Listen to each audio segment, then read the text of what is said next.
Portrait de l'artiste croyant en toute ce que dit la religion. Exemple, le jogging de Lazare. Ben, il y croit. Le comeback du fils prodigue. Il y croit.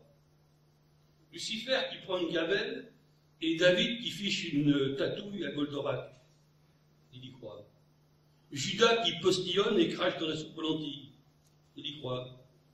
La fuite en jeep, très inconfortable pour les jeunes filles enceintes. Et Pierre qui renie l'équipe de France en soutenant Mordicus qu'il n'y avait pas pénalty. Attention, Pierre, 3 corners égale 1 pénalty. Les accords. Les rois magiars arrivant en cri, avec chacun, comme présent royal, un rouleau de balatum pour la chambre du petit. Il se scrie. La croix. Le couturier Lacroix qui a mis le Christ d'un petit rien. Très élégant. Il y croit. Le scieur qui rachète le monde des oliviers. Il y croit. Jésus troc-troc qui échange une de ses paraboles bibliques contre 3 antennes paraboliques de TV qui sourit. Des pains comme des petits pains. Voilà naît son âme. Et des poissons comme s'il en chiait. Il avale. C'est magique, non. Il s'en sort toujours avec 2 Harry Pater et 3 Ave Mariole pour son salut. Portrait de l'artiste détestant les euphémismes faux cul. Si à Châtelet, ou à Halle, ou dans toute autre station de métro, un technicien de surface, occupé à techniquer avec sa machine de surface, ne voit pas venir, droit devant lui, un non-voyant, un moins valide, un malentendant, un allochtone, une poule élevée au sol, un étudiant à discrimination positive, une personne à mobilité réduite, ou une autre à sobriété différée, eh bien, il le rentre dedans et leur pète la gueule. Portrait de l'artiste dans les bras d'une élégante fin de siècle. Elle bosse, elle top modèle et modèle type 24 heures sur 28. Elle galère dans Vogue ou place ses bottes dans lui. Elle écoute dans les gazettes ou orange dans les buffets montants. Elle dîme du derche, drag queen et cybersexe. Elle gym, elle aviane, elle lotionne des bimbules dans les plus grands hôtels. Et elle évitait les badoites, yaourt ou yoga. C'est sa ligne de conduite. Du reste, elle conduit elle-même sa 4x4. A-t-elle subitement un besoin d'affect? Juste un zeste? Et elle pipe aussi sec un beau bipède pour qu'il la prenne chez elle, à même la carpette. Mais attention, pas de cigarette. Elle déteste qu'on pue du bec et surtout pas de sperme, mon garçon. Ça colle et augmente le taux de cholestérol et la couche d'amidon. Portrait de l'artiste vieillissant, c'est que tout le monde vieillit. Prosper Perrino aussi. Le Barbon de Séville ou celui d'Orvilly. Tout le monde y décatiti, comme dit la Dioc Populi. Le docteur Schnock à Kremlin-Ancêtre, ou Perros à Douarnenez, sur sa moto douairière, la terre entière, depuis le vétéran de Bierbacken jusqu'au petit gars de Céline-Montant. Les femmes également. Voyez, telle princesse héritière et son prémonitoire chapeau de reine d'Angleterre. Ou telle ancienne maîtresse de James Moribond, l'agent 00 sieste, fêtait précocement son 100e anniversaire. Ah, tout passe à une sacrée vitesse. Baderne Powell ou Maître Écart de Vermeil, tout le monde pareil. La Vétuste de Milo, roulant autrefois à tour de bras sous les bravos, ou Pépé le Moka, l'insatiable amateur de petits gâteux. Sans oublier Tristan et son vieux. Après avoir viré sa cutie, il a enfin viré Iseux. Un jour ou l'autre, tout le monde est hors jeu. Laïel, Laïlette et Laïtou. Tout le monde tombe dans le trou. Portrait de l'artiste fatigué. Car à la fin, tout a une fin. J'y arrive. Tragique ou comique. Au moins. Prenez Roméo et Juliette. Prenez Roméo et Julien. Pourquoi? C'est un fait toujours Juliette. L'Éternel et Saint-Éternel Juliette. Mais peut-on imaginer un Roméo et Mohamed, aussi sec, un Roméo et son sous-chef? Pourquoi toujours l'autre sexe? Tout est possible. Ce qui est certain, c'est qu'un jour, on se ramasse un Roméo et vieillesse en pleine face. On devient Roméo et petite sieste, quand ce n'est pas Roméo et ronflette, ou Roméo et buvette, voire Roméo et cadette sur cadette, Roméo et ivresse, ou Roméo et footballette, Roméo et zapette, ou Roméo et branlette, en train de mater les jambes de Marie-Jo Pérec, ou l'arrière-train de Joseph Pachin dans le lancer du Gourdin. Ah, pauvre Juliette, avec ses 90 berges, ses boules qui et sa pince à linge sur le terrain pour fuir son pumec, Ah, ma pauvre vieux, ça ne vaut guère mieux que Tristounette et Iseux, Zeuzeux. Portrait de l'artiste en tatane. Vladimir, c'est des quoi des tatanes? C'est des increvables. Estragon, oh oh, c'est des vieilles, des archivieilles, c'est des jadis, des jadidas. Samuel Beckett en attendant Godas. Portrait de l'artiste donnant des nouvelles frais de ses vieux amis d'enfance, pas très frais. Les garnements pim pam poum, les fameux Katzenjammer Kids, eh bien, ils sont aujourd'hui toxicodépendants et incontinents. Ils ont été placés dans un hospice de redressement. Ils ont chacun 106 ans, ils vont mal, et quasi-centenaire, quant à lui, dit-on des mots, de plus en plus ronchon et rabougri, termine sa vie sur une chaise roulante pour Nabo. Son nanisme a, façon de parler, atteint des sommets cliniques. Et qui plus est, pauvre ch'touilleur de 70 cm, il s'est chopé une bléno de derrière les fagots en Argentine, à Buenos Aires. Depuis, il ne cesse de chanter Bueno herpes, bien mort.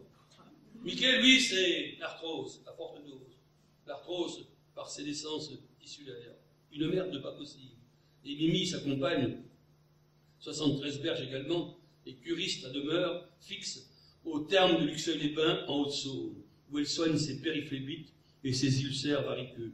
Non loin de là, à Plombières, dans les Vosges, c'est à cri de douche sous-marine, de compresse et de goutte à goutte recto que Bicot, président du club, né en 1920, à vos calculettes, tente vaille que vaille de résoudre ces problèmes neurovégétatifs.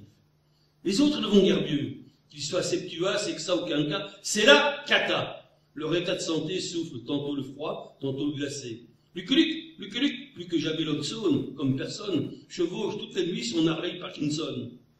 Tarzan est oxalgique, au dernier degré, et souffre de la maladie du coude. Le fantôme se bat contre son ombre, et Popeye se plaint douloureusement des quadriceps et chivers. Vite et souvent. La couleur des épinards, me direz-vous. Non, rien à voir. C'est comme Gédéon. C'est pas parce qu'il a les pieds comme ça que les pieds sont palpés. Et Brin d'Avoine, s'avessit le poilu, qui joue les boyaux de canne et gonfle comme un obtus quand il s'est soulagé. Un pauvre vieux. Ils n'en peuvent plus. Mais les autres ne valent guère mieux. Prenez Luis Mariano. Il bave à un point tel quand il parle, on l'appelle le Schwinteur de Mexico. Il n'y a vraiment qu'à propos de l'hospice des vins de Beaune qu'on a des échos positifs. Portrait de l'artiste exprimant toutes les angoisses qui traversent son corps. C'est vrai, car si tout à coup, Vater, l'un de nos copropriétaires, Vater venait à réclamer son ampoule, Eustache sa trompe, Iodi son sphincter, si Magendie venait enseigner et à exiger qu'on lui restitue sans délai son trou, Silvius son aqueduc, Rolando sa scissure, et Scarpa son ganguillon. Quelle tête on ferait, hein? Qu'est-ce qu'on serait dans la mouise si Péquet tenait Mordicus à ce qu'on lui rende sa citerne, et Guedel sa canicule, et Becquel son diverticule, et Adam sa pomme, et Achille son talon, et si Tenon voulait nous reprendre sa capsule et McBurney ses incisions, que resterait-il de notre pauvre corps? On se le demande vraiment. Ainsi donc, nous mourrons peut-être un jour, tout simplement, de la mourir, comme on disait jadis. Nous quitterons la vie comme une désuète petite maison de campagne, après avoir baissé sans ménagement la manette électrique de notre cabèche et enfoncé sans douceur le bouton rouge de notre cœur. Après avoir remis à zéro le compteur de notre vieille rate atrabilaire et vidangé d'un geste brusque pour l'exonérer à tout jamais la pompe à merde de notre pylore indiscipliné.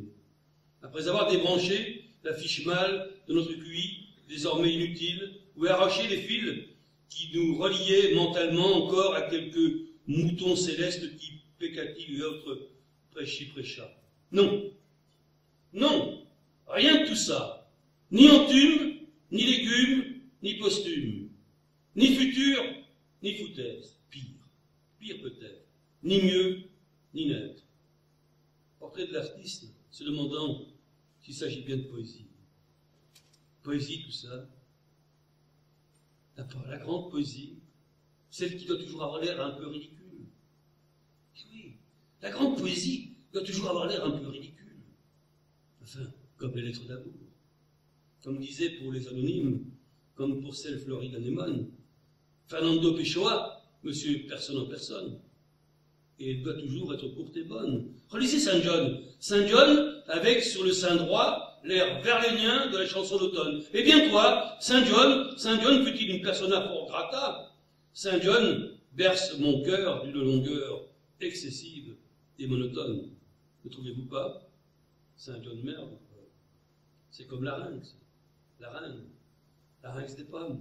C'est comme la Serbe et les Croates. C'est comme la Croatie et les Serbo-Machins. C'est comme l'acide et Chimie ou Chimène, sa sœur. C'est comme l'achat et sa fente à tempérament. La tiraille et la titrin entrant dans l'agar-agar. La spirine of Saint-Louis et la zimboum tralala. Voilà, c'est comme K, sans Cédille comme dans Carmen de Cédille, qu'il faut écrire pour ne jamais entrer à l'académie. C'est comme la prostate à M. Jourdain. Ça arrive, c'est humain, mais c'est un peu humide, et ça fatigue à la fin. A toujours cet irrépressible besoin. C'est comme le psoriasis chez certains écrivains, toujours à gratter leur prose au point que ça en devient leur prose potin. On a envie de leur dire, écrivez moins, rendez-vous libre, rangez vos mains, cassez vos livres, ou bien profitez de votre ménopause carrière pour vous refaire une santé langagière. Sachez vous taire. Ou alors, écrivez-nous à petite dose et de préférence en prose restante. Sinon, mourrez, frappez d'aprospexie foudroyante. Poésie, disais-je. Poésie, tout ça. Poésie, aïe prémuse. Comme disait Livingstone, l'explorateur des living, à Stanley, l'explorateur des canapés, qui venait de croiser sur les bords du Congo, dans la région à droite du Pô et à gauche du Reno, là où on fait le Parmigiano Reggiano. C'est vous, Stanley, qu'il questionnait, ou plutôt Stanlettre, la célèbre homme de lettres, l'inoubliable auteur de La laitière et le pot de Stanley. Yes! Oh yes! Qu'il faisait avec cet inimitable accent partiellement écrémé des Beatles dans Yesterday. Mais, excusez-moi, je dois les mettre. Permettez-moi, madame, de me retirer.